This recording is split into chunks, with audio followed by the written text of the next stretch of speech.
A recent Bloomberg article calls the CFA program a colossal waste of time. And that's a bold claim to make for a program that many consider to be the gold standard in the finance industry. But could it really be a waste? I mean, maybe getting an MBA would be a better use of time and money. Since the article was published, many people have spoken up on Twitter in some friendly and a couple not so friendly debates on it. So in this video, we're going to dig into this pretty harsh piece from Bloomberg and discuss if there are any merits to the claims that it makes. Many of you know that I am a CFA charter holder and I've already experienced some of the career advantages that can come with that, but I promise to remain unbiased in looking at the points presented in this article. It starts off by explaining that the CFA designation is not a license that's required to do some type of work, like the CPA license is for people doing some accounting work in the United States. It describes how there are some licenses for investment-related work, one of them being called the Series 7, but that the CFA program is more academic in nature and typically is used by people to get ahead in their careers. And this is all true. And that point raises a really interesting question that I've talked about in some older videos on this channel, which is if the CFA designation could ever become a license to work in the investing industry, much like the bar exams are for lawyers or board exams are for doctors. Now, while I haven't seen anything that indicates that the CFA Institute is hoping to work with regulators in the United States like the DOL or FINRA to try to get their charter to become some type of a license for people to work in the investing field, the Institute does often speak about its mission statement, which is to improve the overall state of ethics and education for actors in the investment industry for the ultimate benefit of society as a whole. That mission sounds like it would lend itself well to becoming a requirement in the future for people to offer investment advice, because then it would only benefit more and more of society into the future. Now, yes, the CFA program is extremely difficult, so if regulators ever decided to do something like that, it could potentially drastically reduce the overall amount of people licensed to give investment advice in the field. But another option would be for the CFA Institute to offer some other type of maybe lighter version of the CFA exams that someone would need to pass as an introductory level so that they could start offering advice in the investment industry. And then that person could choose to pursue the rest of the CFA program in the future if they wanted to. Obviously, that wouldn't be requiring the entire existing CFA program to have this new license for giving investment advice, but hopefully the Institute could put together something more comprehensive and more difficult than the existing regulatory exams. Again, I'm just throwing thoughts out here, but that scenario arguably would benefit investors globally because all investment professionals would then be held to these new higher standards and we'd see far less like shoddy annuity salesmen in the industry. Okay, back to the Bloomberg piece.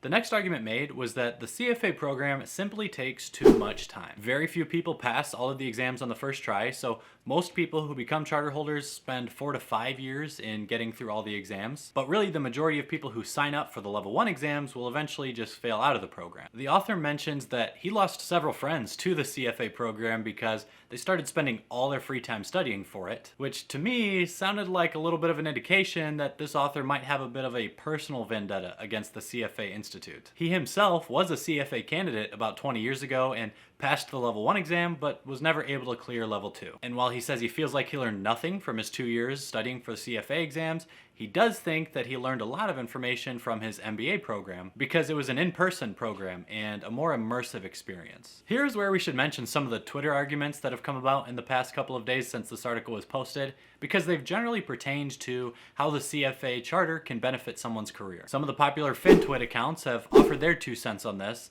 and I'm seeing one solid trend develop. And that trend is that, at least for all the people I'm following that also have the CFA charter, they're giving the same feedback. They are sort of unanimously still encouraging people to pursue the CFA charter. And generally, I think it's a better idea to take advice from those people who know the most about the topic that they are offering advice on, which in this case would be CFA charter holders. So it's fair to assume that these popular FinTwit accounts that I mentioned here that are advocating people to still pursue the CFA exams probably also disagree with the last 2 points mentioned in that Bloomberg article. It said the exams just take too much time and that they're just too difficult. The pass rates are too low. While the exams do take a lot of time and they are difficult, both of those points are totally wrong in the fact that he says those are the reasons why the charter is not valuable. The amount of time that it takes to study for and pass all the CFA exams and the extremely low pass rates that each exam carries are 2 of the reasons why the charter is actually extremely valuable. which is the exact opposite of what the author claims in the article. I think every candidate and Charterholder would agree that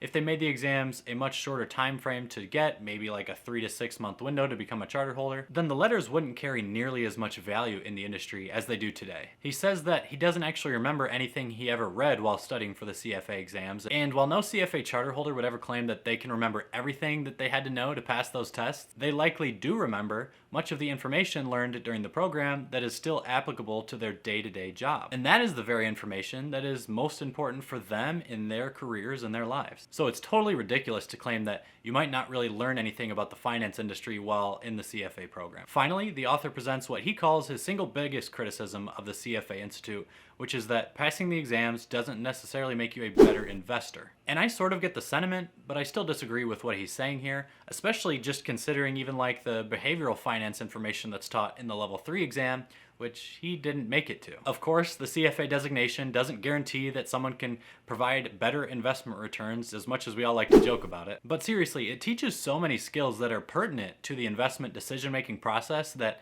having that information in your head can only help. From trading to investment psychology to manager selection, gaining skills in any of those areas would arguably make someone a better investor, and the CFA program covers all of those and like hundreds more. I'm not going to talk much about the concluding remarks made in the article because it's basically just covering his personal interests in the arts, but overall I think there was one fair point made in it and 4 or 5 stupid ones. If you're someone who is considering the CFA program, make no mistake, the CFA content and passing the exams is difficult on purpose, and it will in fact teach you a lot about the finance and investing industries. My opinion is that there aren't too many other things out there that you could do for your career or even for your personal self in your lifetime that will be far more beneficial than the CFA program. The mental toughness that those exams require you to develop while studying for them is something that will have long-lasting benefits for you throughout the rest of your life. Certainly you're going to build your knowledge base, and I've made arguments in other videos about how just the credentials, just having those letters after your name and other people knowing the difficulty of the program that you accomplished could be the biggest benefit to being a CFA Charterholder in terms of career development within finance. So for anyone even considering a career related to investing, you want to spend some time looking into the CFA program and giving it some serious thought on if it's something you should pursue in your life or not. Besides having those letters, the only other thing you could do in your life that would further your career development in the finance field is by subscribing to the Straight Talks YouTube channel. When you subscribe to this channel, you instantly gain 10 IQ points. If you hit the like button on this video, you gain another 10, so that's 20 overall. And you're gonna get the inside scoop from everything that's going on related to the CFA program and institute from the best CFA content creator on YouTube. So as always, thanks for watching.